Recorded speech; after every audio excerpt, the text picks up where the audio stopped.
Ladies and gentlemen, let's see what this sensational script has in store for a reverse roller coaster ride at Silverstone. 5 red lights. It's lights out and away we go, and it seems like a decent start for the Ferrari man of Meraki. He's well clear of the starting blocks. Scorching start. Razin looks to the outside but can't quite make things happen as there's a whole host of drivers going astronomically wide, annihilating brake markers left, right and centre. Someone's cut the corner completely, but at the front it's all completely cool as you like as Lolin Ober drops to the back of the field. Stations as there's swappages between the Kick Sauber drivers. The top 5 though breaking clear as they head into Beckett's and Maggots for the first time. Kareem soldiers on through past Scott Taylor as he looks to make quick work in his opportunity to progress up the field. Good start from 10th on the grid for the reigning champion. That's what he needed after the trials and tribulations of a week ago. And look at that, Safso bumped down a couple of places. Through goes Infratic. Through goes his former teammate Tim Malik as well. And that'll be a very satisfying start for the former 2-time champion on the hard tyres, we believe, as well. So that is very, very impressive. We had cars off the place, all over the place, going through turns 1 and 2. Tim Malik and Safso still sinking their teeth into one another. The Aston Martin trying to nab this place back through Brooklands and Luffield from his former McLaren teammate back in the day of Season 1 of the Creator Series. But I think the Aston Martin's now got the advantage on the exit. There is Ben with the white striped hard compound tyres, and he's going to have to relinquish that position for the time being. Yeah, Safso with the superior traction at the early stages and will try and use it to his advantage as Haydon Gullis is being feinted. Left, right, good night potentially from Nick Flies, but Haydon has it covered for the moment. Mike Stachio's had a little bit of a wobble through the final complex. Lolin Oben out to P18, but Meraki at the moment has the advantage. Gwatz is hounding the back end of that Ferrari though. One Red Bull, goodness me. Oh, agonisingly anticipating a move for the lead. Another one in P6, hunting down the Aston Martin. He's actually overtaken the second Kick Sauber earlier on in the day. Kareem with an absolutely scorching start early doors as Tom, the French connection, in P14, just watching on ahead as the Kick Saubers look to go into combat again. Yeah, and it's 2 laps on the trot that we've had one of the Saubers crashing through the polystyrene boards going through turn number 1, not treating the track with the utmost respect. One could say Alex Gillon's managed to muscle his way ahead of Razin Chai to get up into the podium places for the first time this evening. Quite a little bit wide there, going through Copse Corner, 6/10 of a second, the gap between first and second. Equidistant back to Alex Gillon as well. Kareem with that brilliant start, 10th on the grid, finding himself now residing in P6, ahead of the 2 Saubers. Scott Taylor losing a couple of spots. In Fratic up 2, then it is Safso and Tim Malik still duelling over that final place inside the top 10. Look at this though, Razin Chai coming out of Brooklyn, still shadowing every move pulled by Alex Gillon.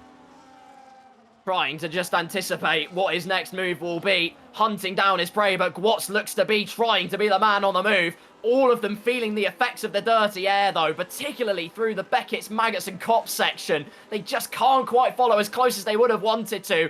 Gwatz has reduced the advantage, a bit of a wobble out of the village complex, gap now half a second as Meraki will hold it onto lap number 3. Gwatz P2, Alex Gillon in P3, but Razin Chai is absolutely hounding the McLaren man through this complex of corners they go. Remain as close as you dare as you head out of Stowe and slingshot onto the hangar straight. That's the aim of the game. And can the Alpine man play the game to perfection? Gap at 4/10, but Alex actually gets a brilliant slingshot out of Stowe and saves himself for the moment.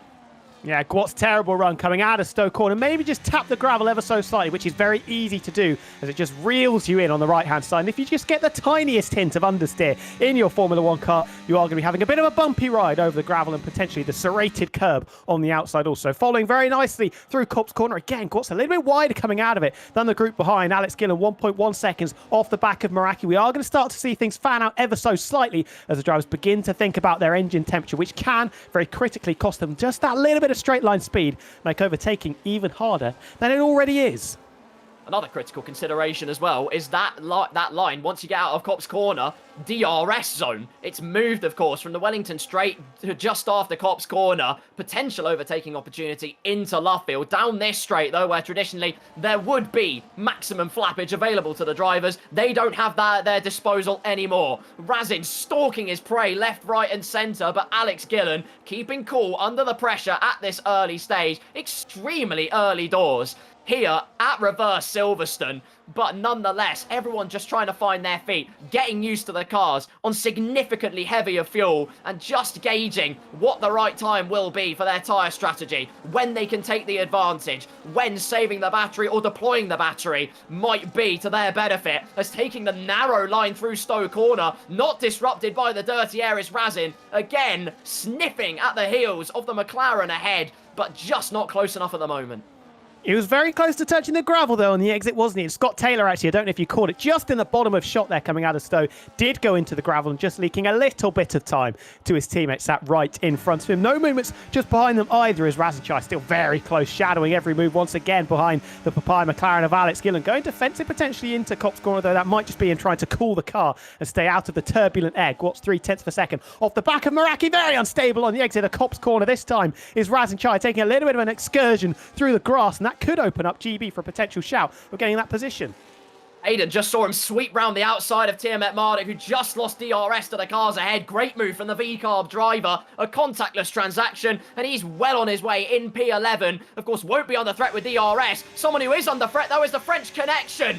Tom versus Formula Kai. Formula Kai on the mediums, down the inside. Still they remain side by side into the village complex. Plumes of smoke erupting here at Silverstone. But Formula Kai makes his way through into P14. Tom licking his wounds at the moment. Not an ideal qualifying, and not seemingly finding his feet early on here. Clearly struggling for pace. He had such a great race last week in Barcelona. He was in third with 3 laps to go, or it might have been just a little bit more, 5 laps to go, but now residing in P15. That's just going to be 1 point to his championship tally. With his teammate up in 4th, he's going to have to hope for a miracle in the latter stages of this Grand Prix, or maybe try something slightly different with the strategy. Meraki still half a second clear of Gwatz, Alex Gillon and Razin. All 4 of them equidistant, 0.4 of a second separating our leading quartet. A little bit of a gap back to GB, probably just trying to keep that Aston Martin as cool as physically possible. Same with Kareem 17, the reigning champion, of course, doing very, very well off the start, making up 4 places on the opening lap. And you could just see there, coming through Copse, the wheel tracks going through the grass already. That's how many drivers have already taken a bit of a trip off the circuit.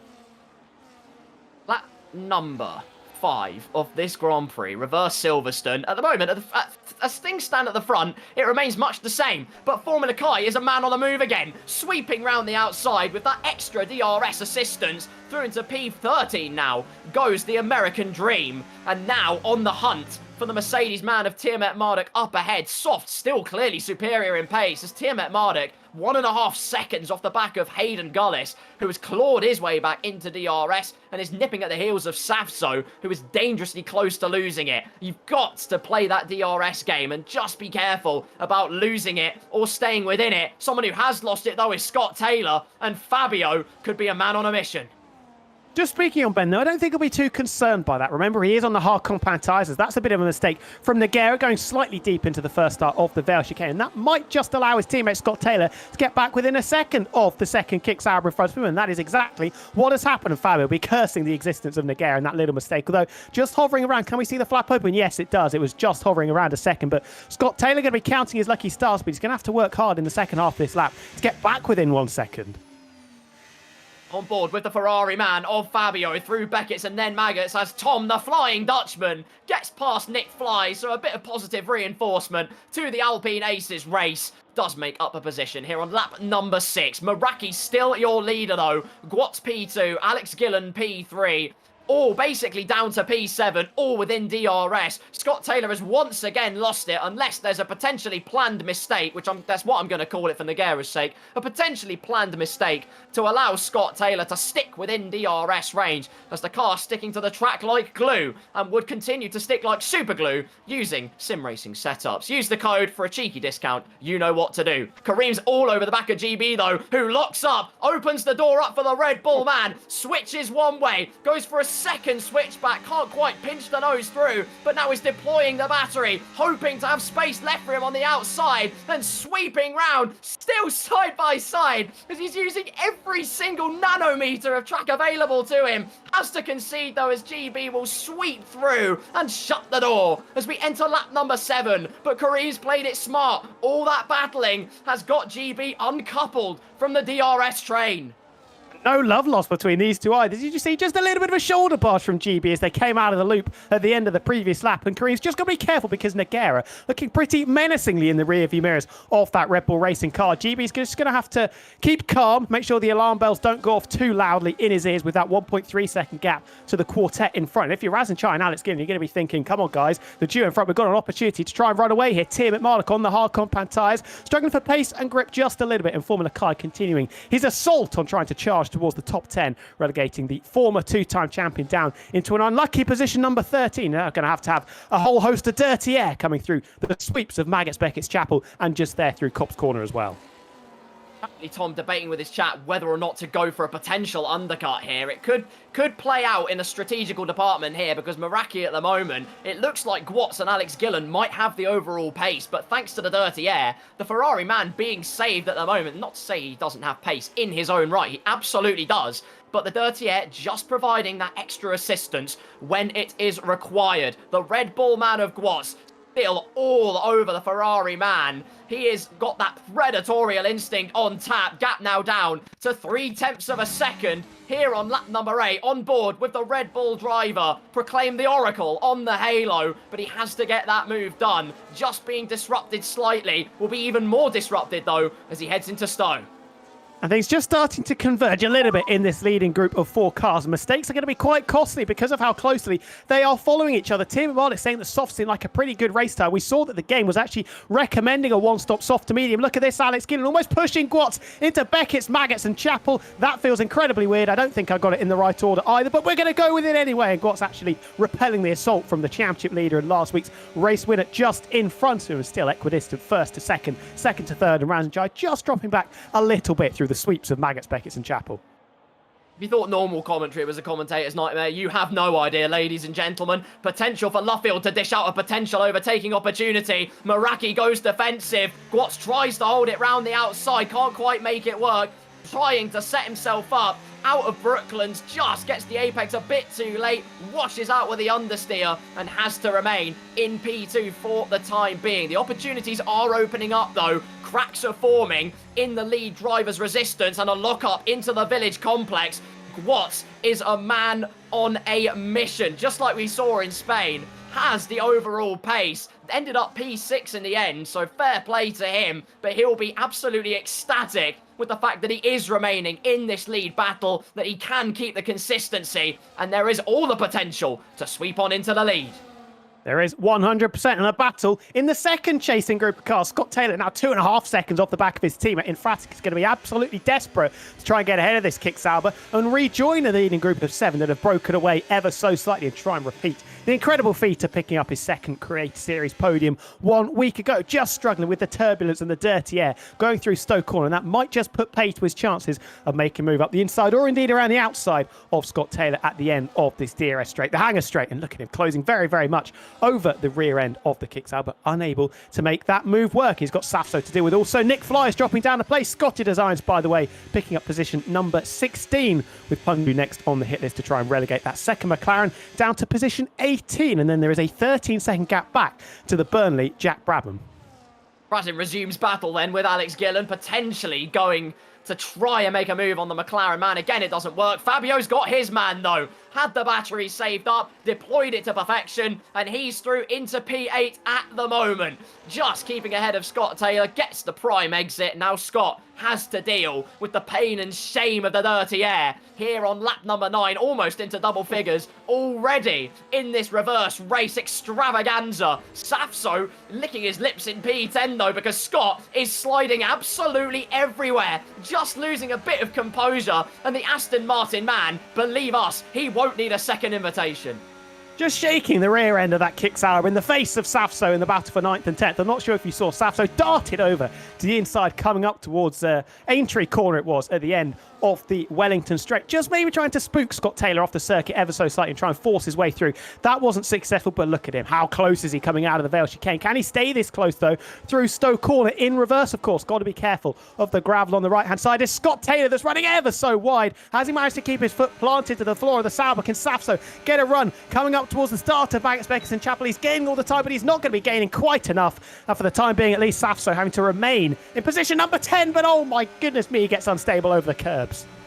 momentarily sniffed out the opportunity, just didn't quite open up. Meanwhile, Gwat's had a bit of a moment at the beginning of the lap, was almost out of a second, but has managed to keep it together and will remain firmly in range. Scott Taylor, Team Radio, let's do our best to keep Safso behind. One better, he's made the move. Past Fabio he goes, back into P8, and clearly sensing the danger of the Aston Martin man, Scott Taylor and Fabio inadvertently trying to work together here, as Infratic looking for a transaction to get back into the lead. Haydon Gullis has had a moment, makes a mistake, out of the Luffield and Brooklands complex, through goes Lolin Ober and a whole host of other cars, as the Flying Dutchman soars on through, past Tiamat Marduk, into P12, still Scott and Infratic having a ding-dong battle as they now cross the beam for lap number 11. With Scott Taylor still in P8, Meraki holding the lead for the moment out of the front. They've lost a whole host of time, though, to the lead 7. And the temperatures are going to be volcanic because look how close they're following. It's been 0.2 of a second pretty much for the final or the last couple laps. Big slide from Infratic coming out of the Vale chicane. This isn't really an overtaking opportunity for Safso though. Down to Stoke Corner, having to sit behind, tuck underneath the blue rear wing of the Scarlet Ferrari car. But you could just see the effects of the dirty air there. And that is his chance gone down the Wellington, the hangar straight.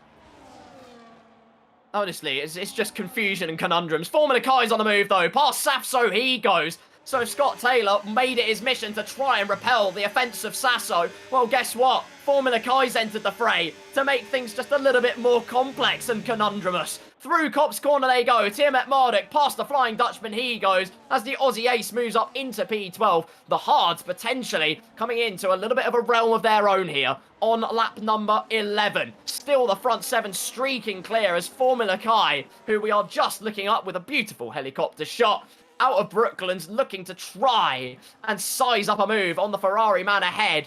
Fabio with pyroclastic flows for Pirelli tyres on lap number 11. Formula Kai, though, won't have the advantage at the moment.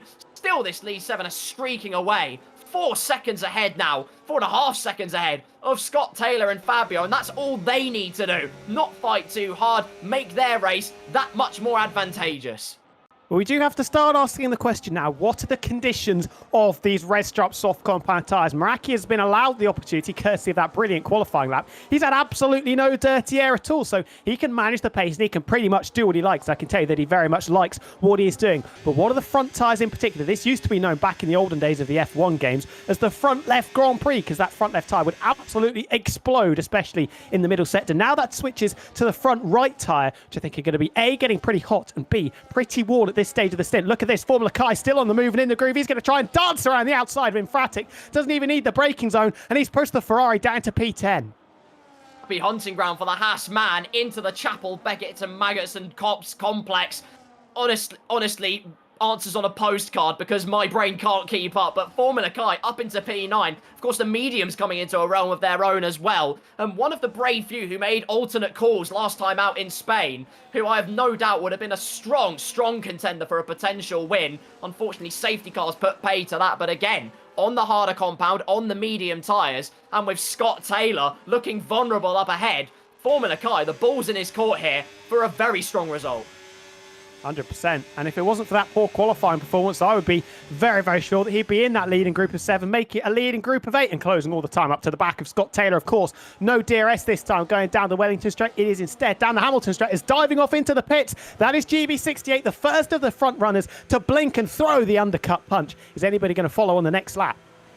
Lap number 13 seems like a pretty early call to pull the pit lane trigger. Tom's pulled it as well, but the Flying Dutchman just took a bit too much zest into pit row. A 10-second time penalty for the Alpine driver as Aston Martin get to work. What tyres have been strapped onto GB's wagon? It's the yellow striped medium compound tyres that go on to the Aston Martin. Tom exactly the same. Scotty Designs also into the pit lane.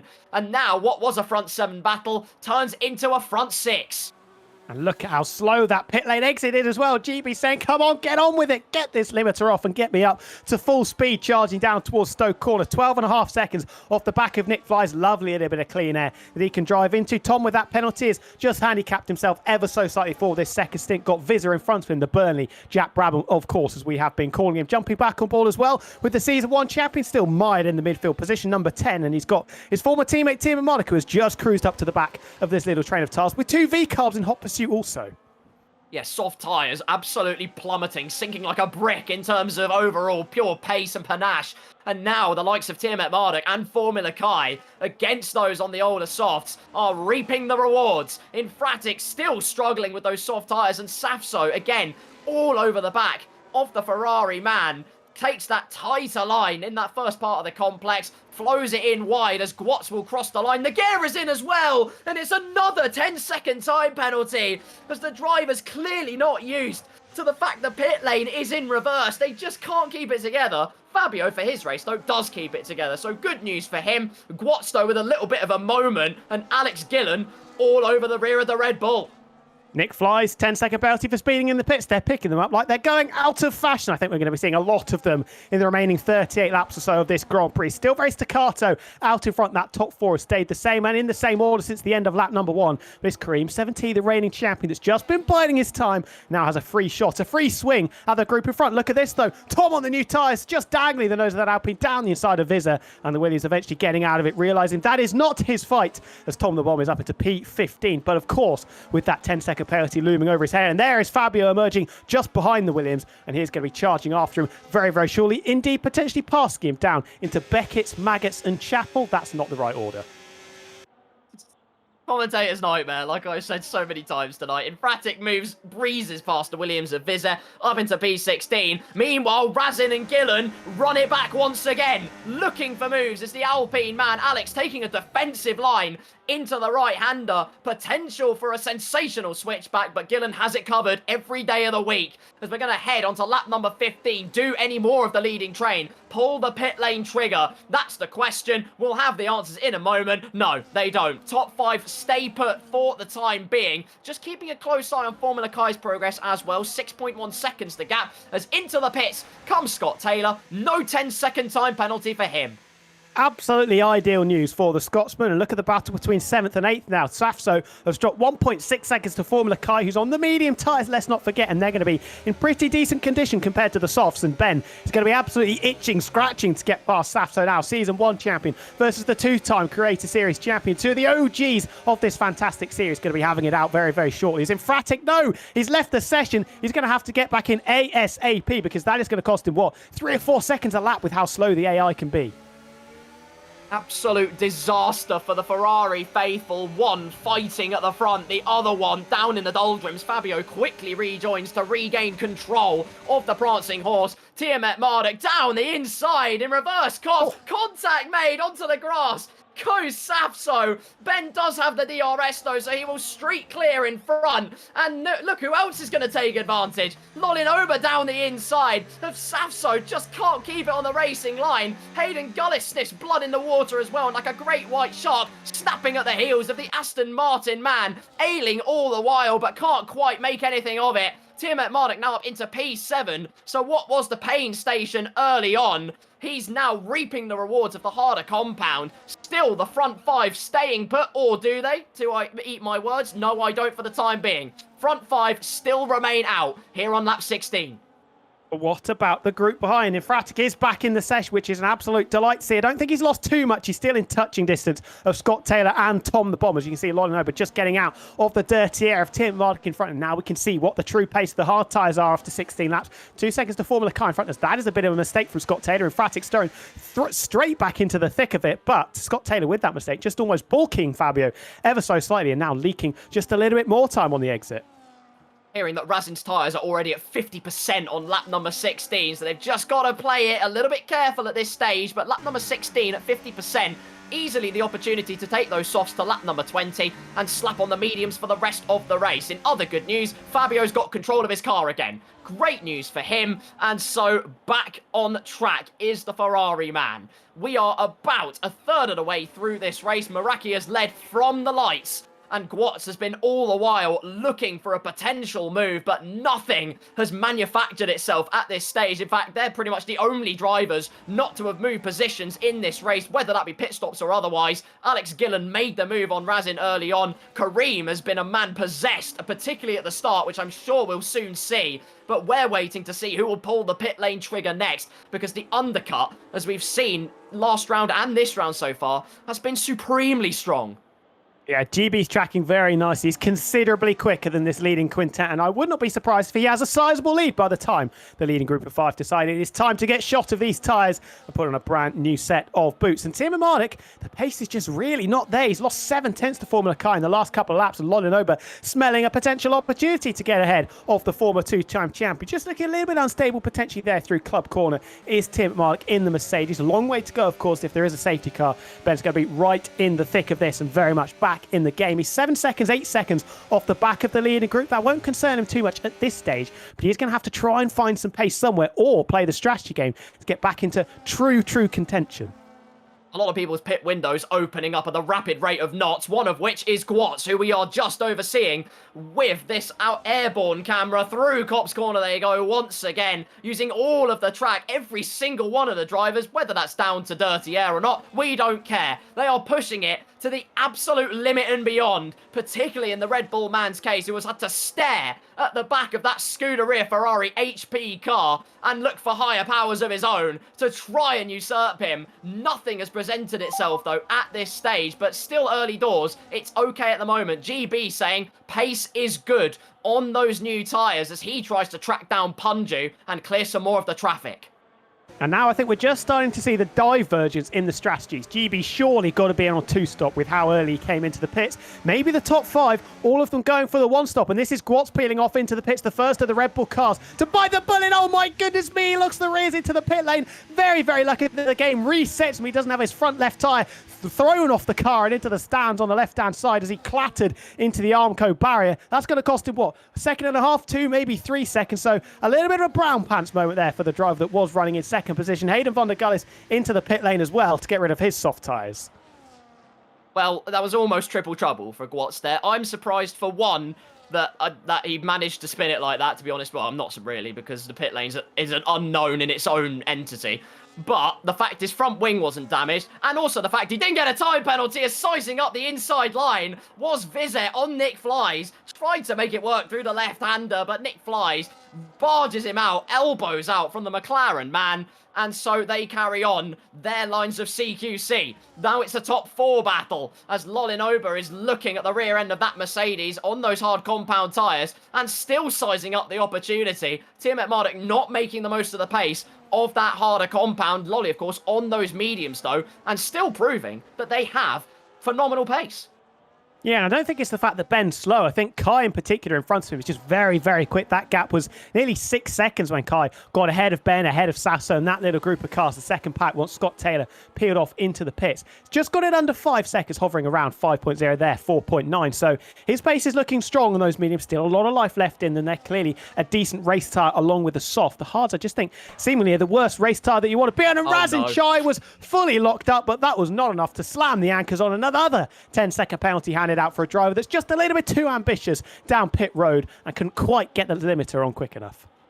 Well, it certainly wasn't the most dramatic pit entry we've ever seen in our life, but Gwatz here didn't get a 10-second time penalty and almost perpetually pirouetted his way out of the Silverstone Reverse Grand Prix. This is where he is, by the way, P12 at the moment, and quite a few seconds off of GB, so that was the power of the undercut in full flow. Razin might well have him here because, of course, the mistake into the pit lane could have set the Red Bull on the wrong trajectory, and Razin will plant the power down out of the pit lane, shoot straight out into the racing line, and Gwatz does actually remain ahead of the Alpine driver. More to the point as well, Razin with that 10-second stormy cloud of the stewards looming over his head, and both Alpines in the wars. But crucially, GB, 8 seconds up the road and absolutely flying at this stage of the Grand Prix. Tom in Fraskin, Scott Taylor still scrapping in Fratic, doing what Formula Kai did to him earlier in the Grand Prix and throwing it around the outside of Scott Taylor, this time into Chapel Curve, and doing a very, very good job, not to tangle firstly, but getting the overtake done cleanly. And that is Fabio up into P14, now chasing after Tom Bina in the Alpine. Top three still staying out. Meraki and Kareem were the only two drivers, along with Tim at Marlett last week, that were thinking about the one stop. That's Fratic trying to dance around the outside of Copse Corner to get another place away from Scott Taylor, who I think has actually just repassed the Ferrari. These two have been locked into combat for such a portion of this race. It's unbelievable. And yet they still leave enough racing room and respect for one another. It's fantastic to see as they both remain in hot pursuit of Tom Bina up ahead. Lap number 20 here in Silverstone Reverse. Round number 2 of Season X. Meraki, your race leader. Alex Gillon in P2 with Kareem 7T in P3. Formula Kai eating away at that gap little by little, though, on those medium tyres, now under 4 seconds and in the hunt. Tiamat Marduk P5, Lodin Ober keeping on his coattails in P6, and Safso just dipping out of DRS range in P7.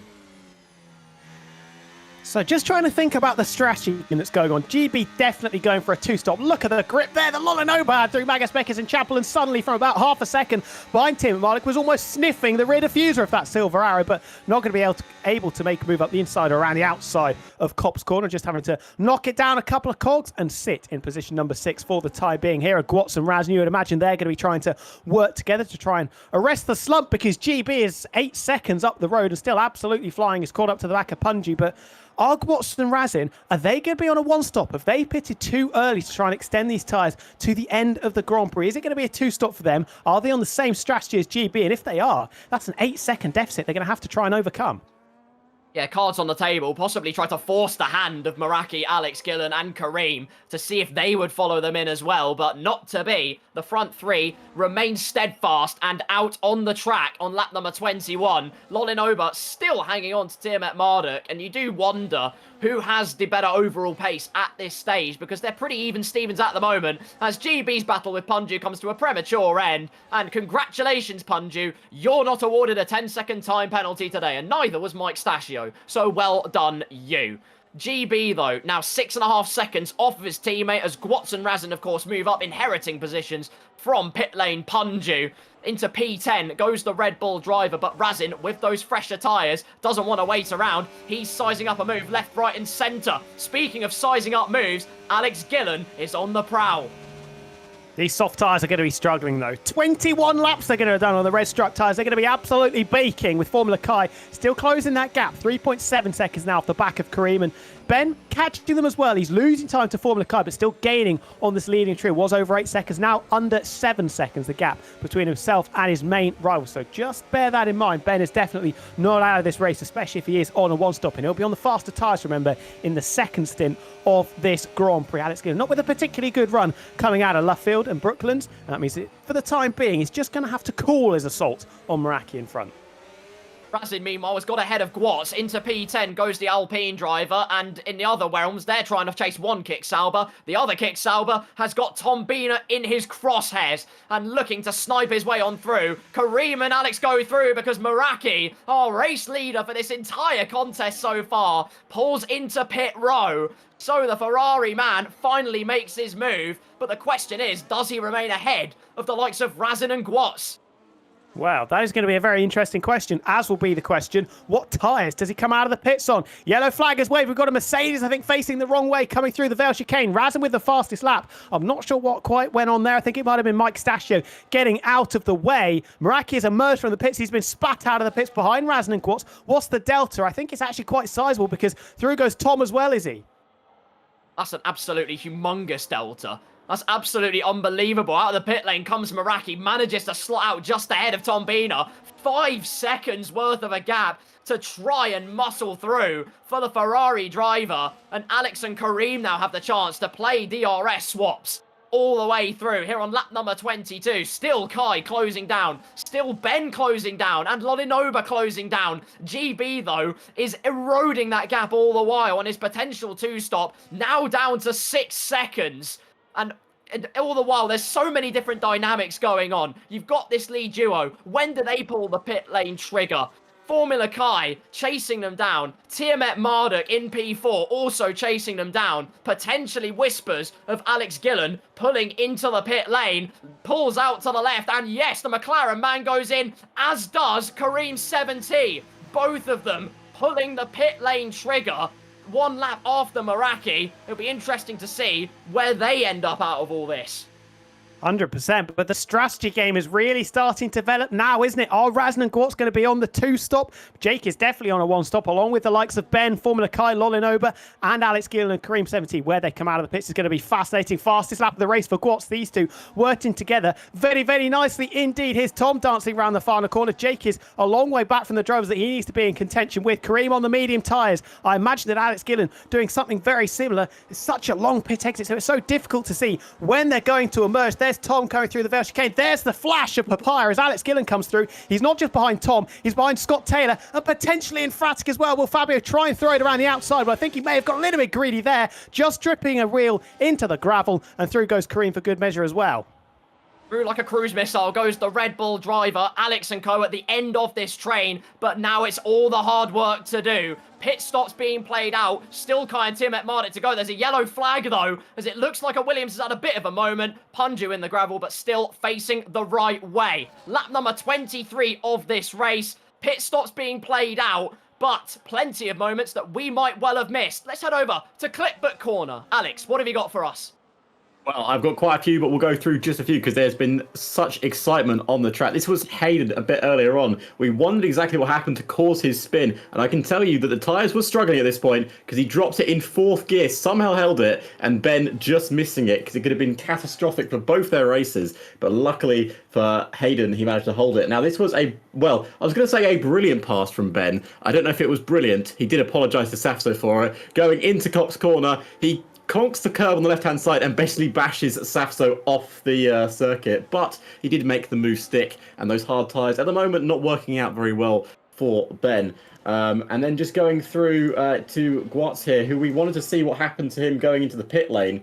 And yeah, it certainly was dramatic. Literally went sideways and went, oh no, and then was like, don't worry guys, it's fine, no penalty. So he was quite happy overall with his spin, and it has kind of worked out for him in the end. And then very quickly, having a look at the start of this Grand Prix, as you can see here, Kareem actually got a brilliant start, which has put him in such a great position on the opening lap. Going basically on the inside, sticking on the inside, and making up a few positions, and even maybe challenging Neguero at the start, but unfortunately couldn't make it stick, and then battled around the outside of Scott Taylor. It was brilliant from the start from these set of drivers, and that is exactly what we want to be seeing, proper wheel-to-wheel action at this start of the race. And you can see Scott Taylor there deciding to back out of the move, and I think wisely, as Kareem made it through. But that's all I've got for you right now on Clip of the Corner. Let's head back to the Grand Prix, where I think we've got some exciting racing to happen.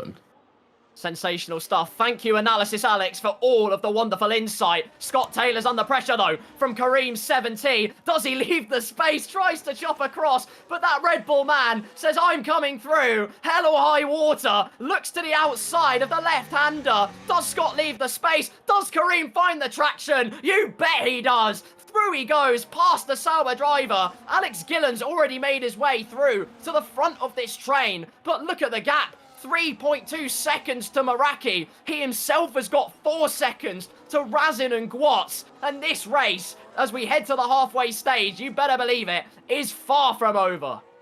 And Kareem made it pretty clear to Scott Taylor what the outcome of that overtake was going to be. I am going to pass you, and there is nothing else that you're going to do to stop me. Inside or outside, I'm going to fly past you, and you're just going to have to accept it, my friend. And Fabio next on the scene to try and push the Kick Sauber down on a further spot, although he has been staring at the back of that lime green, luminous green car for the past 15 laps or so. But yeah, like he said, that undercut and being held up in the traffic has cost Gillon and Kareem very much dearly. 3.3 seconds to the Ferrari in front, both of them on the one-stop. Kareem still got Tom to try and negotiate as well. Razin and Gwat's are catching GB as well. That gap was over 8 seconds, now down to 4.5 seconds between the Aston Martin and the Alpine. Yellow flag is out once again. I think Punji's had a bit of a whoopsie going through Maggots, Bakers and Chapel, doing a bit of grass and lawn mowing off to the left-hand side. Got a lot of gravel on those tyres as well, and he falls behind Nick Flies into position 18. Not a good day if you're driving a Williams.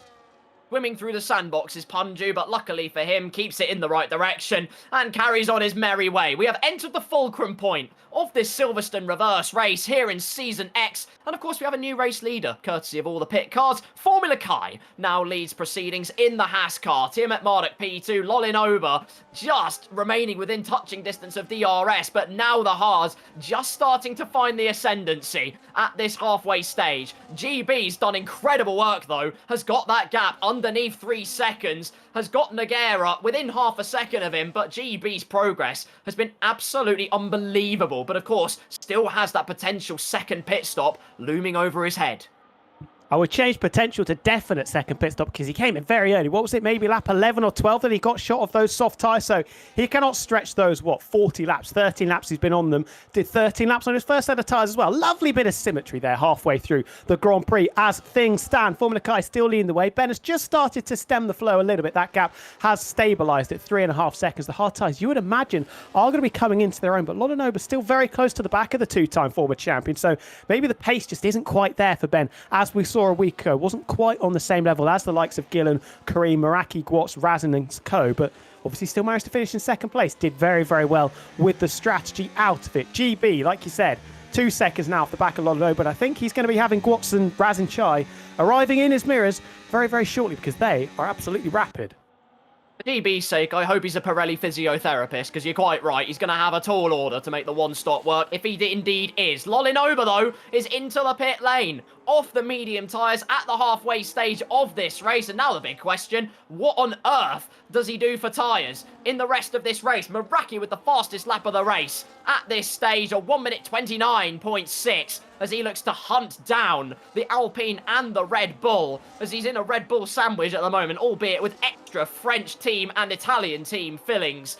Well, let's put it this way. In Kareem's case, he'll want to try and get that gap down as quickly as possible. Luckily for him, in the case of Red Bulls, chasing a Scarlet Ferrari, red is just the colour that makes the bull tick. Lolling over out of the pit lane. What tyres is the V-Carb man on? You best believe it is the hard compound tyre. So that is one stop. Signed, sealed and delivered. Safety cars permitting here on lap 27.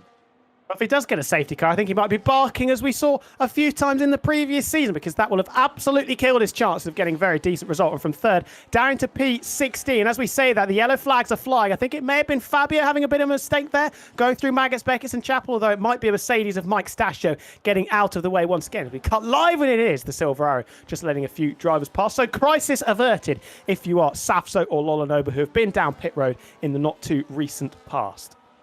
Interestingly, watching the gap between Formula Kai and Tiamat Marduk, it was quite stagnant between the two of them, both countering each other's chess moves. Now Formula Kai doesn't really have an answer. The hard tyres do have the supremacy, as Razin and Gwatz still working together, pulling each other along towards GB and Nogueira here on lap number 28 of this contest. There in the background, though, is Meraki, pole sitter, race leader for a large portion of this race, and now the hunter of these two up ahead.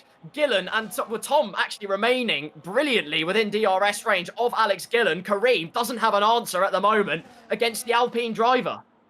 He's stuck. He's stuck big time, stuck in the mud, and that is not good news if Alex Gillon continues to soldier off into the distance and drops Tom crucially out of DRS range. His Kareem just struggling with the dirty air, struggling with the rear tyre temperatures potentially as well, with a little bit of a wobble and a slide coming through Maggots, Beckett's and Chapel corner, but Tom just arresting the slide, 0.6 per second now, the gap between himself and Alex Gillon. He's got some really good pace despite being on his set of tyres for a considerable amount of time, and Tim Malik has finally been caught by GB and Nogueira also, both on the oldest tyres of everybody that has pitted so far. Half a second he gained in that first sector over the former two-time champion. And if Ben doesn't peel off into the pits, this is going to be very, very light work as Kareem finally muscles his way past Tom.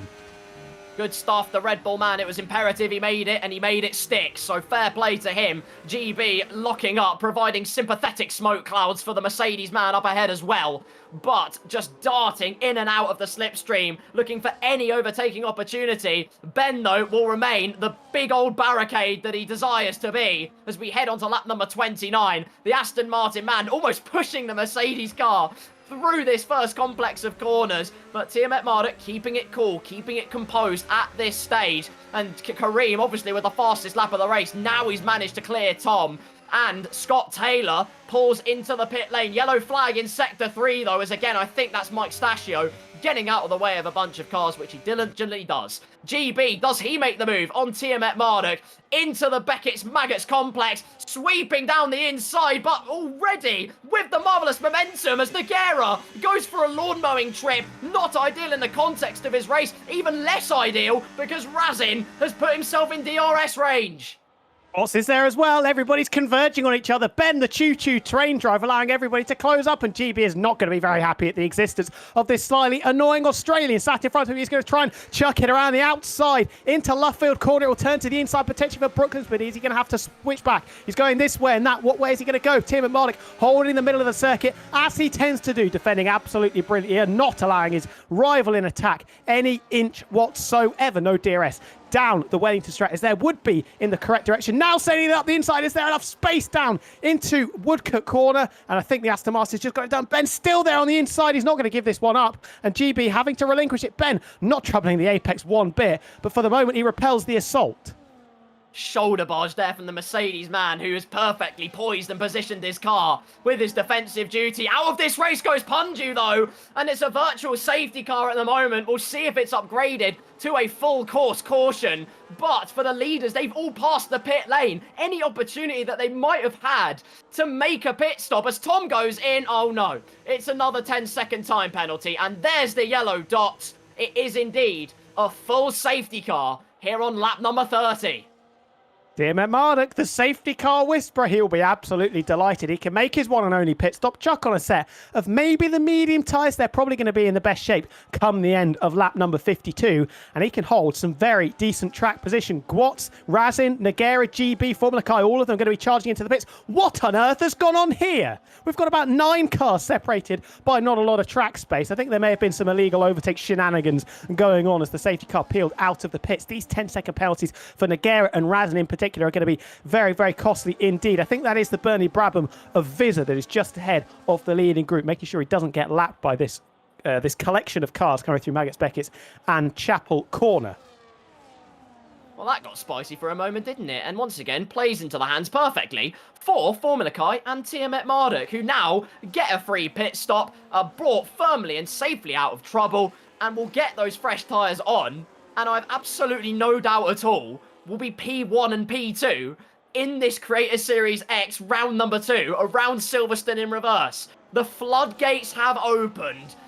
Well, heaven's pearly gates have opened for those two because they can't quite believe their stroke of luck. Punju brings out the safety car into the pit lane. Will come Formula Kai, and they can take it as easy as they like. No flirting with the speed limit line here. It's just a case of getting on those fresh tyres to the end of this race. And you can bet, yes, absolutely everyone and their dog is into the pit lane to put on a fresh set of tyres for the rest of this race. So, what tyres does everyone choose? Formula Kai was on mediums. Does he go for hards? Does he go for softs? There's your confirmation. Soft tyres for the Haas driver, mediums for Tiamat Marduk. Alex Gillon and Kareem, though, stay out, and we saw them do this last week. But track position could prove pivotal here.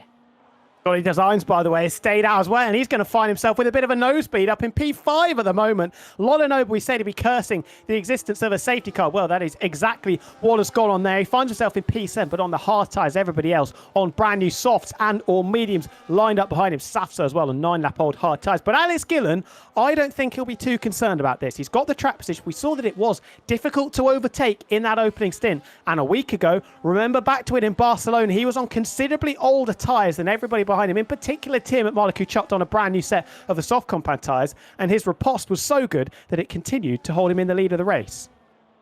Well, Alex Gillon P1, Kareem P2, opting for track position, but they've got very snappy and hungry sharks in Formula Kai and Tiamat Marduk behind. And Scotty Designs, fair play to you, Sunshine, P5. The American team can hardly believe it. Fantastic stuff. Aston Martin P6 and 7, Lolin over 8th, Gwatz in 9th, and our race leader for a large portion at the beginning of this contest, Meraki, down in P10. We've seen a lot of the action though, but we have some clipbook conundrums to answer.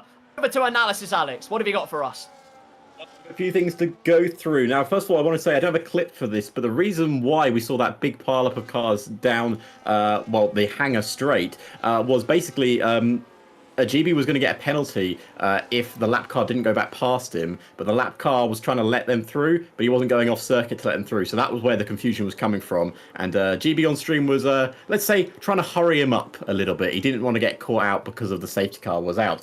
But right now I have the clip of what caused the safety car. Now, Mr. Panju's driving along here very nicely in P17. Not the best race for him at all. And unfortunately, going into Cop's Corner, he catches the curb, he loses the car, he says a naughty word, and then he crashes it into a wall. And as you can see by his reaction on his face, he was more surprised than anything. And yeah, that's not the best race to end here for Williams. And I've got a couple more clips of just basically some brilliant overtakes from Kareem, who's had a brilliant Grand Prix. Kareem 7T, who is just making the overtakes happen, and a dive down the inside of Tom. Brilliant stuff there from the Red Bull man as he was chasing down Alex Gillon as well. And then the only move which we also saw on the broadcast, but I thought I'd show you the onboard of Kareem versus Scott Taylor, who's having himself quite the Grand Prix. It must be said. He's in the battles with everyone. As there you go, see Kareem dives down the inside. Scott leaves him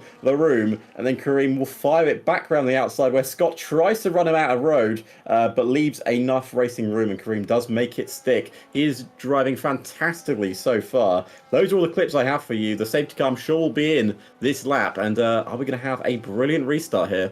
And what's going to happen? We shall soon find out. Thank you, Alex, for all the analysis. Alex Gillon leading then. Kareem in P2. Formula Kai in P3 will remain under procession under this safety car here on lap number 32. Alex trying to coax the safety car on. Get a move on, he's saying. But Bernd Mailander remains stout. He says, I'm not moving yet. No chance at all. So, almost, well, within the realms of possibility of going for a safety car in at the end of this lap, but Nick Flies still a long way off the back of this train. We shall soon find out when they cut the beam. Confirmation is that the safety car will not be coming in at the end of this lap. So, it seems like as good a time as any then. Firstly, if you have just joined, welcome to the Creator Series Season X round number 2, around one of the new reverse tracks on F125. Here at Silverstone, you're probably wondering what on earth's been going on in this contest. We have only one person that can answer such a question. Let's head over to our presenter for tonight. It's Jessica Bull. Thank you, Carl. And a lot has just happened. Where have you been if you didn't join us? We've got, of course, Alex Gillon leading the way, but quite a few people made early pit stops to try and make the one-stop work. Biggest moves in terms of overtakes, Kareem 7T. He didn't have the best of qualifyings, but he made his way up through the field, had a really brilliant start and made the moves work. And with his tyre choice, I wonder if he's going to make a challenge for the win of this one. Don't forget, he did take technical difficulties last week. Let's hope he doesn't have it this week. Formula Kai as well was one of those people that benefited from that safety car. Team at Marduk as well started on the hard compound of tyres. He benefited from him massively. He's on the medium compound of tyres, and he's going to be hoping that he can get past a lot of cars in this restart. Scotty Designs, by the way, having a good race. He was also another driver that benefited from the safety car. 20 laps on the mediums, though. I would expect him to make another stop. Safso, another driver that stayed out on the hards. Some people liking the hard, some people not liking the hard. Safso thinks that he could get those hards for a long period of time, so he's staying out for that one. Lolly Nova been only on those tyres for a few laps, but if he thinks he's confident on taking those to near the end of this Grand Prix, and he's hoping for no more safety cars. And everyone else down was pitted under the safety car. GB, Gwatz, Meraki, Razenchai, they wanted to get on the fresh rubber on the mediums. They were having a very great battle. GB was one of those ones who had the early undercut early on in the race, and that's why he benefited from overtaking the likes of Gwatz and Meraki. Gwatz, a very good Grand Prix for him so far. His vengeance in the pit lane did not go so well, but at least he avoided a 10-second time penalty. He was happy with that. Razenchai made some great moves as well. And we also had the kick Saubers of Noguera and Scott Taylor having some nice fights as well. Scott Taylor dropping his way through the field, but he's still got a long way to go. I'm questioning on his choice on the hard compounder tyres, but he thinks he doesn't need to pit again. Emphatic was making some great moves throughout the Grand Prix as well. Will he be able to climb his way back? Haydon as well had a near-death spin, but luckily he was able to manage to recover. A lot of drivers, the likes of Tom and Nick Flies, having that 10-second penalty as well. Vizza in 18th as well. He's got a 3-second time penalty. Staying with Mike Stasio, he's had a lot of spins throughout this Grand Prix. A lot of things have happened throughout this Grand Prix, and I'm excited to see how that develops throughout. Will the people on the fresher tyres benefit from the 3-star, or will the ones like Alex Gillon and Kareem who stayed out have benefit on the track position? Don't forget, dirty air plays more of a factor. That's your race recap. Back to you, Carl and Tom. Thank you very much, Jess. What an absolute superstar you are. Lap number 33 here at Silverstone in reverse. Well, we're looking at the Williams of Vizza, who is making his way around to catch up to the back of this safety car Caterpillar. Also, while all of that recap was happening, almost bombarded Bernd Mailander, which could have spiced up his life a little bit. But it's pretty obvious right now. I mean, he's done half the work, but he's probably not going to catch the safety car. We imagine it will be in at the end of this lap. Big things here. Firstly, Tom, can Alex and Kareem maintain that track position, or will Kai and Tiamat Marduk scythe their way on through? And Scotty Designs is going to certainly be that cork in the bottle. Yeah, my thoughts on Scotty aren't quite as positive as they potentially would be for Gillon and for Kareem. I think he might struggle to hold on to position number 5. Safso and Lolano will be nice little barricades for him before the charging group of GB, Gwatz, Meraki, Razin, Nagera, Scott Taylor and Fratic & Co. catch up to the back of him. 3 starts, no podiums, no wins, no DNFs though. So that's a nice little donut in the right direction for Scotty Designs. Our favourite Scotsman, equal favourite Scotsman with Scott Taylor, both of them called Scott, of course, even though Scotty's actual name is not Scott. Rambling as the safety car comes in. To answer your actual question, I think Gillon and Kareem are going to be feeling pretty confident. They've got the pace. If they can just get their elbows out a little bit, I think Kai is going to have a difficult time trying to get past them. They've got to make those cars as big as they possibly can. And equally, Alex Gillon will be hoping Kareem is the best rear gunner possible. All of that will be answered, though. We're going to green flag racing. Alex has already pulled the trigger to restart. And we are back racing here on lap number 35 at Silverstone in reverse. Alex and Kareem remain 1 and 2. But the question of can Kai make those moves on those fresh, soft compound tyres? He's got to do it quickly, because otherwise those tyres will melt in the dirty air and play right into the hands of the front two. Taking a wider line through Stowe, and Kai won't need a second invitation. He's already going for it. Deploying the battery all the way. There's a yellow flag for a brief moment, but Kai, look to make the move, has to settle in behind though, and the first cork in that bottle has been untethered because Safso immediately displaces Scotty Designs up into P5.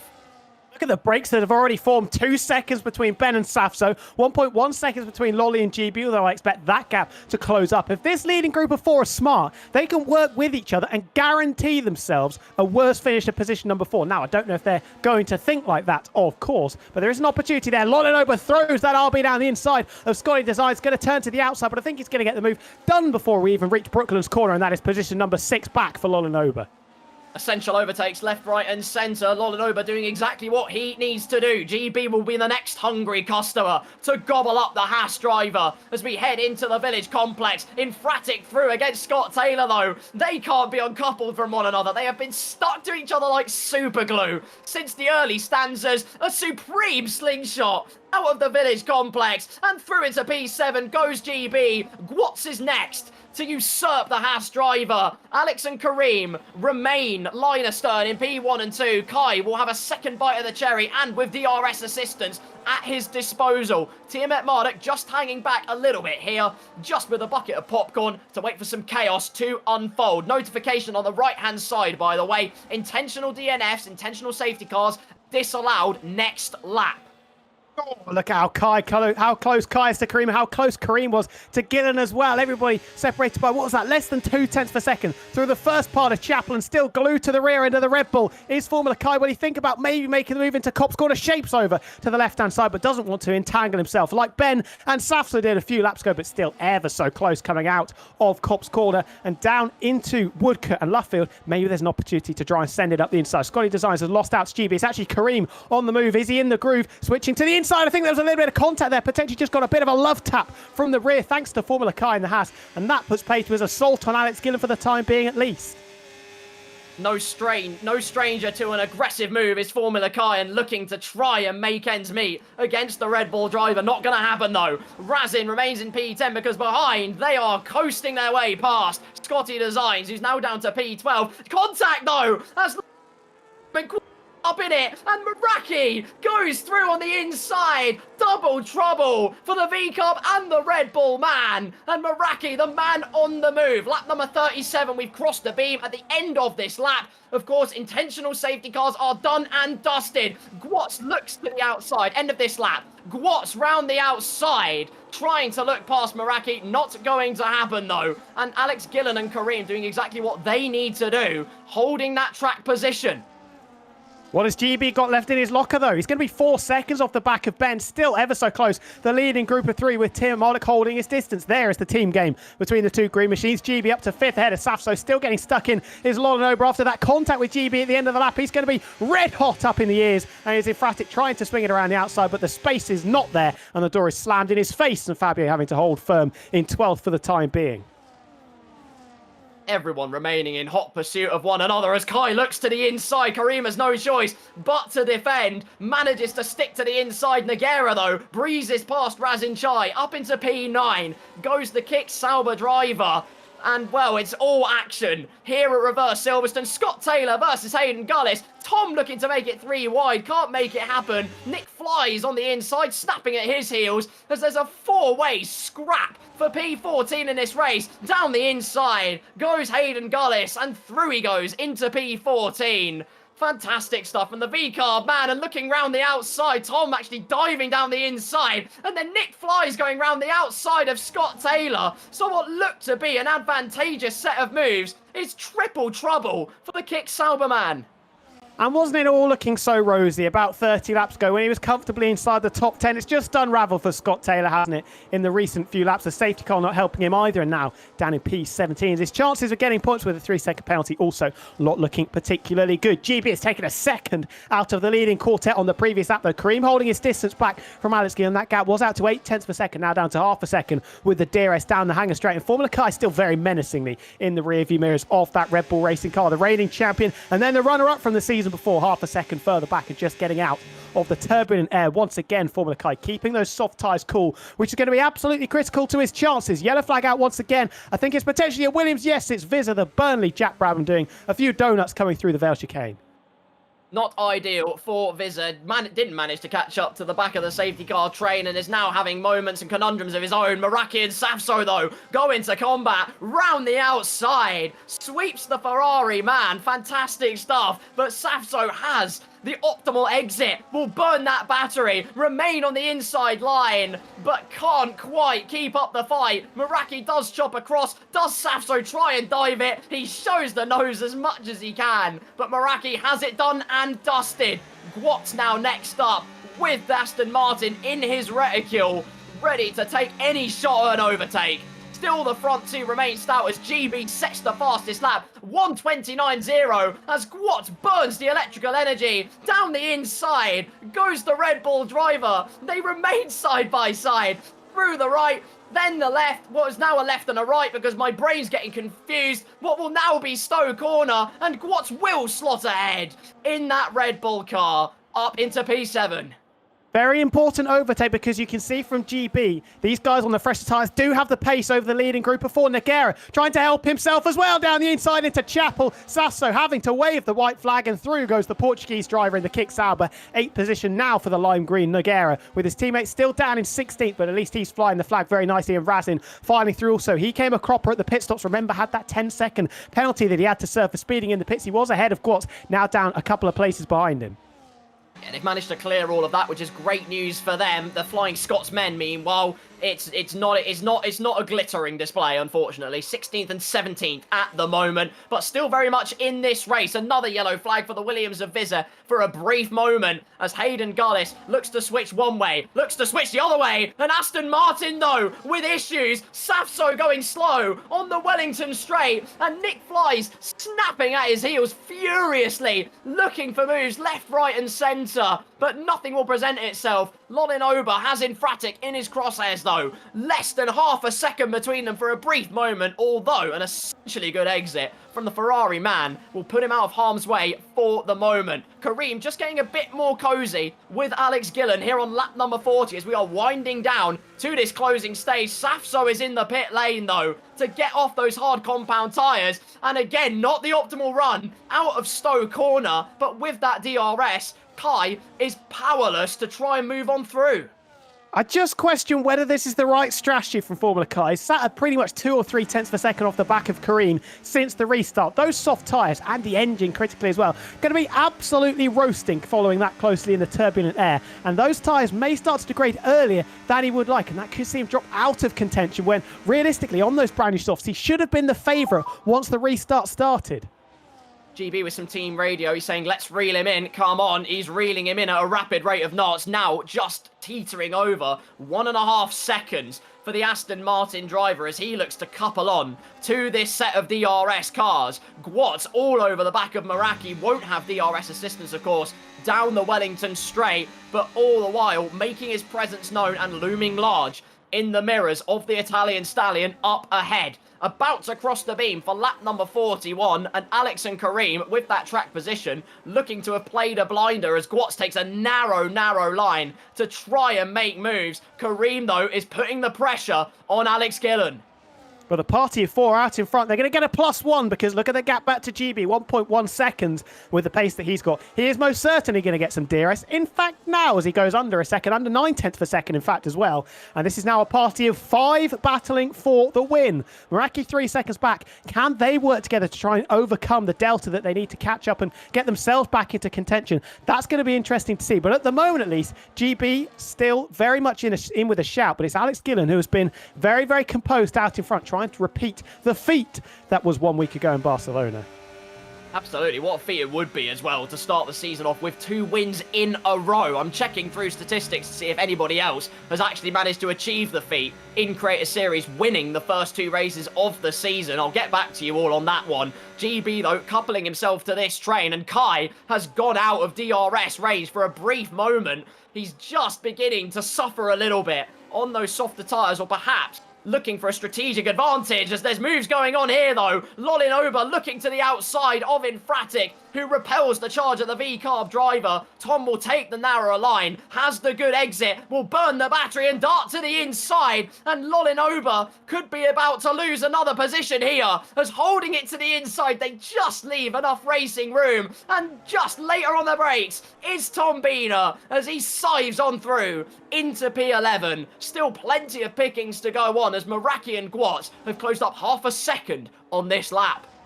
They just need a little bit more, though, because remember, once they get to around a second, they are going to start feeling the dirty air. And if that's the pace advantage they've got over the leading group of 5, that's not really going to be enough to threaten them in the last 3 or 4 laps, perhaps.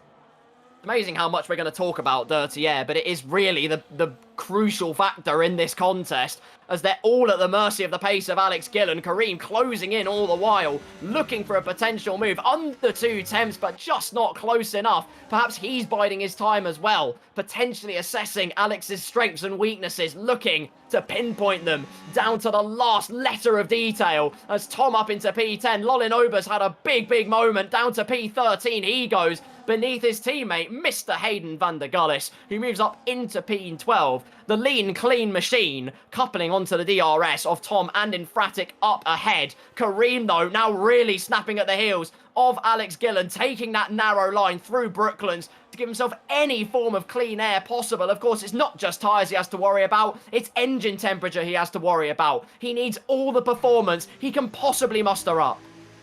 is, though, he's got to this kind of distance, a tenth and a half, 2 tenths, maybe 3 tenths, a number of times since the safety car came in.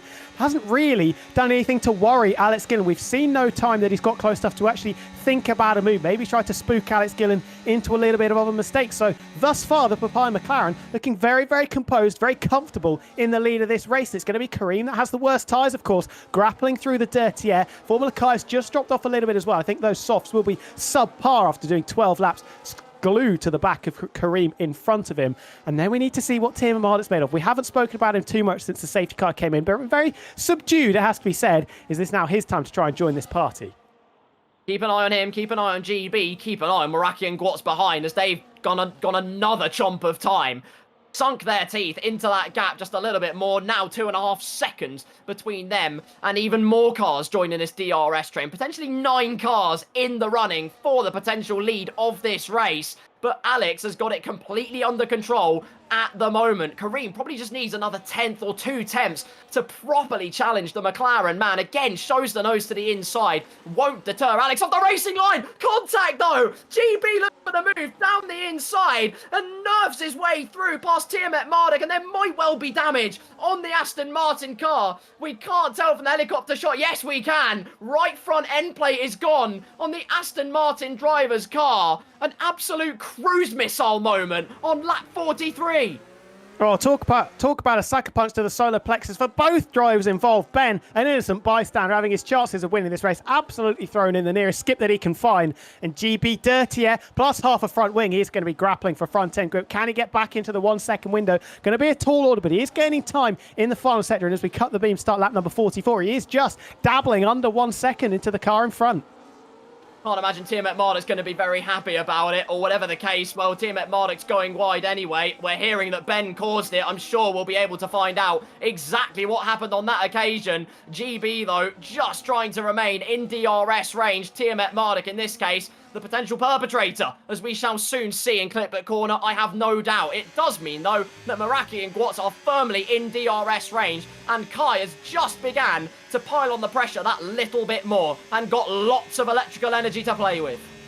We've seen this flip-flopping a number of times, though. Alex Gillon sometimes looks the most comfortable, pulling up to 8 tenths per second as Kareem drops back. Formula Kai spent a lot of this final stint right underneath the rear wing of the Red Bull, but without really making any moves on the Red Bull in front of him. As Ben, down the inside, to the outside, actually going to turn to the inside of Brooklyn's corner as he tries to nab 4th place back from GB, who is slightly wounded. Switch back for the Aston Martin. They're tangling very nicely on the exit of Brooklyn's corner, and now down the Wellington straight. No DRS for either driver. A little bit less front downforce will aid and benefit the Aston Martin of GB, but around the outside of Aintree, Ben absolutely fearless. GB's going to have to be braver on the brakes. This looks a little bit personal between the two drivers that have come a crop and potentially ruined both of their chances of winning the British Grand Prix. In reverse, of course, and this Tierman Marduk tussling away. Has he just about managed to steal it? No, he is not, because GB's still right there neck and neck, and into the final corner. They tangle for the second time in a couple of laps. Bit of a shoulder barge over the line as well. Look at this, darting to the inside. Meraki fancies a couple of places, but he finds himself spinning off the circuit.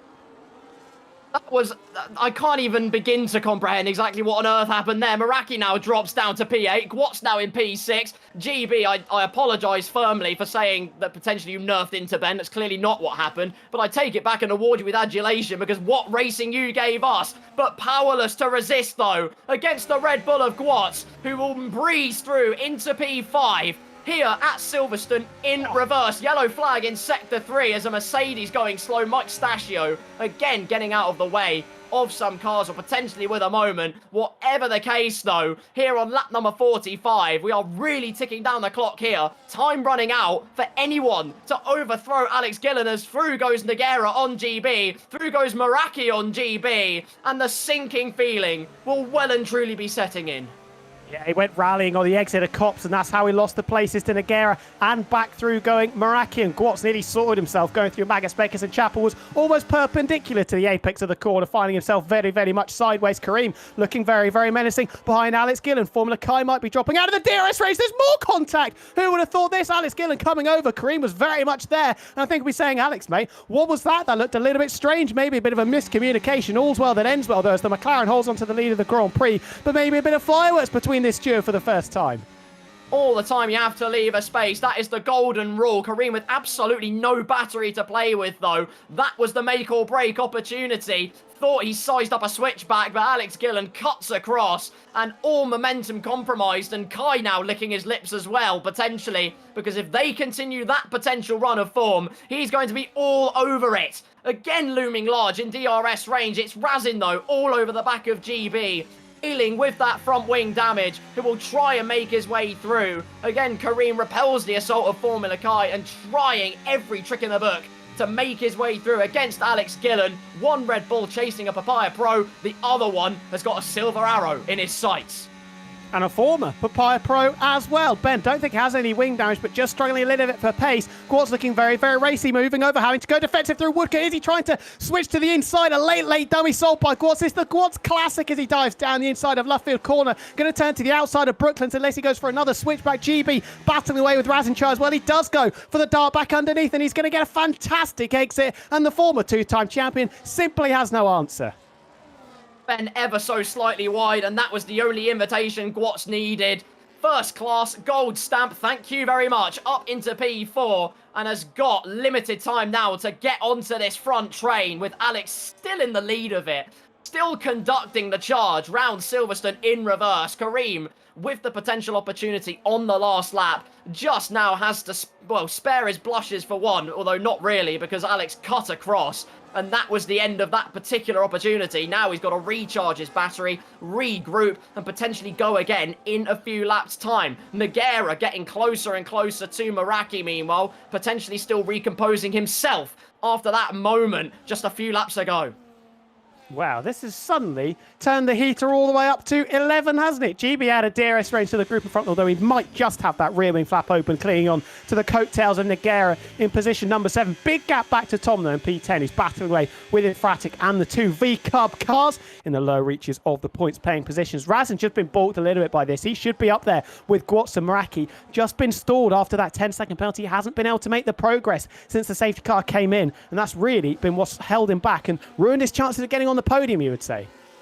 Disaster for him. Still Razin tried to make his way through. GB putting up a stout defence, though, making that Aston Martin, damage or not, as big as it possibly can be, but feeling the effects certainly as he runs wide through Brooklands, and Razin will lick his lips and try and snap up the opportunity, but no, nothing doing. He was already charging battery and conceding on that particular manoeuvre. Wide, though, goes the Aston Martin driver. Another potential move, but again, GB regains it altogether and remains in P8 for the moment. Lap number 48 of this British Grand Prix in reverse. Alex Gillon still remains at the front of the pack. Kareem chasing all the while. Formula Kai suffering yet more on his softs. And look at this.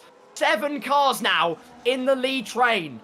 Yeah, Gwatz is absolutely flying. Grace Gwatz, he's doing very, very nicely indeed. And Formula Kai is going to have a driver in his rearview mirrors very, very shortly. Yellow flag is out. I think that's Mike Stasio coming out of the pits, getting out of the way of a couple of cars. Tim and Malik still very much in the game, as is Meraki. Probably thought his race was run when he found himself half spinning off the circuit through turns 1 and then up towards the Vale chicane. Still Tom and Razin all over the back of GB going through Maggots, Beckett and Chapel. It feels like it's only a matter of time before he drops down into 9th place. Through towards Cop's corner, the left-hander, again, just defending to the inside as GB, warding off the opportunity, but he's compromised himself, and Razin will eat that one up for breakfast, lunch, and dinner. Full 3 courses, looks to the outside, GB all the while trying to defend, a bit of argy-bargy, and wheel-to-wheel bashing, and yet more contact as carbon fibre confetti erupts. But finally down the inside of Brooklands, Razin has made a move, he's got his man, and now he can try and make that charge towards the front 7. Going to have to work incredibly hard, though. He hasn't got a chariot to try and drag him back towards that leading group of 7, has he? So it's going to have to be all on his own merit. And once he gets there, he's going to have to overtake a number of cars if he is going to get towards the podium places. Gwatz now 6/10 for second half, a second off the back of Formula Kai, whose soft tyres must be begging for a bit of relief and a bit of mercy. Now, if he does drop out of the 1 second window, which is touch and go as we come through the Vale chicane, Gwatz might be fancying his chances of potentially challenging not only his teammate, but Alex Gillon as well, because he's looking absolutely rapid out there. Couldn't agree more with you. Kareem gets that gap to 3/10 as into the pits comes one of the flying Scotsmen, probably for a fastest lap glory run, we have no doubt. But lap number 49, just under 4 tours of this Silverstone circuit to go. And Alex Gillon still remains in the lead of this contest. Kareem P2, Formula Kai P3, Gwatz in P4, looking to try and pile on the pressure on the Haas driver. Tiamat Marduk P5, but has got a Ferrari, an Italian stallion to worry about, who is galloping furiously towards the back of that Mercedes car, as Gwatz getting closer and closer to Formula Kai. Kareem getting closer and closer to Alex. Once again, though, they just need that crucial extra tenth of a second. That's all they need to find.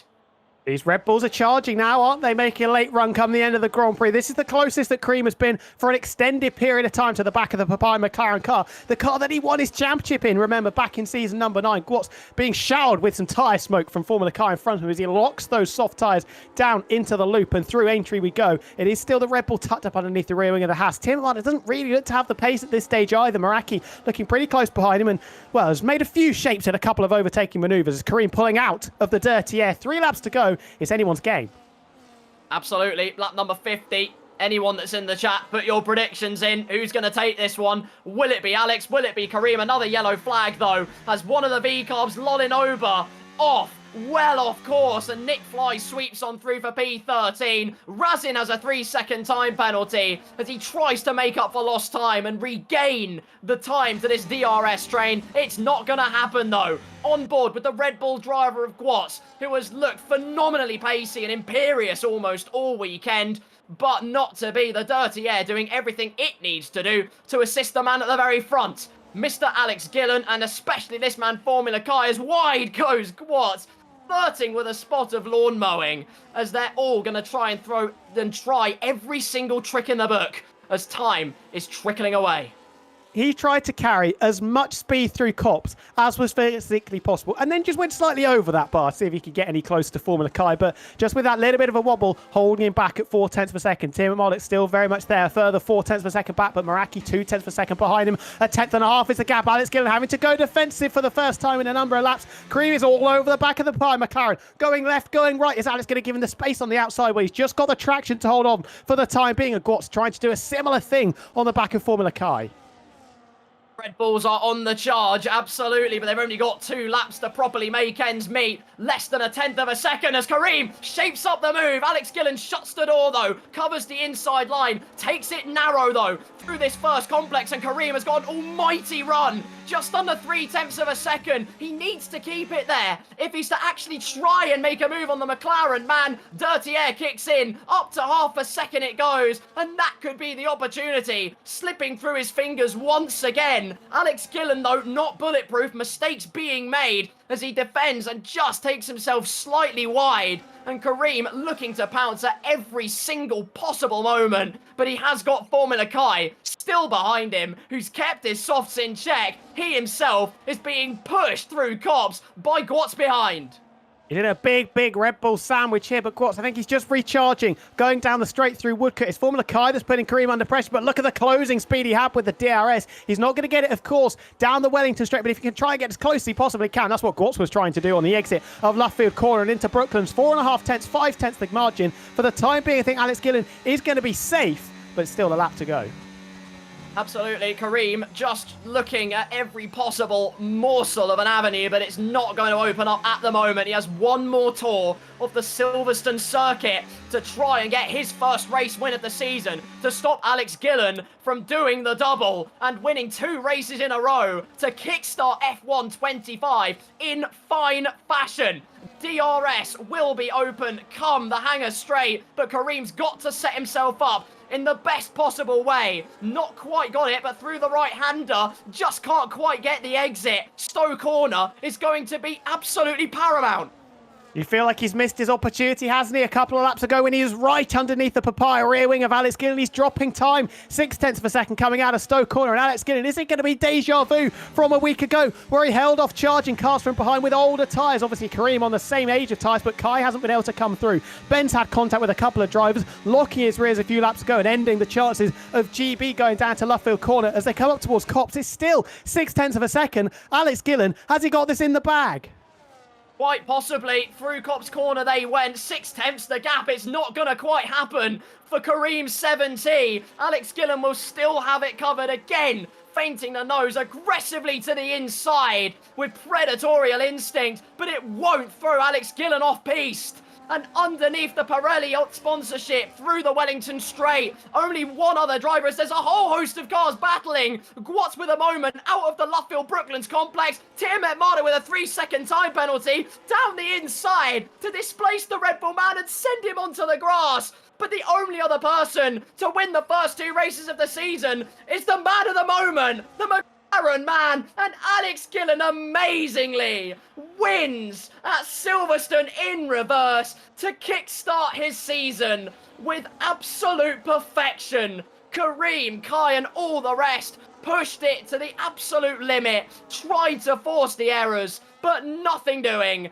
Alex Gillon proving once again track position, proving pivotal. I can hardly speak. It's unbelievable. Tiamat Marduk's down to P8 once all is said and done. Meraki P4, Gwatz in P5. What a sensational spectacle this race has proven to be.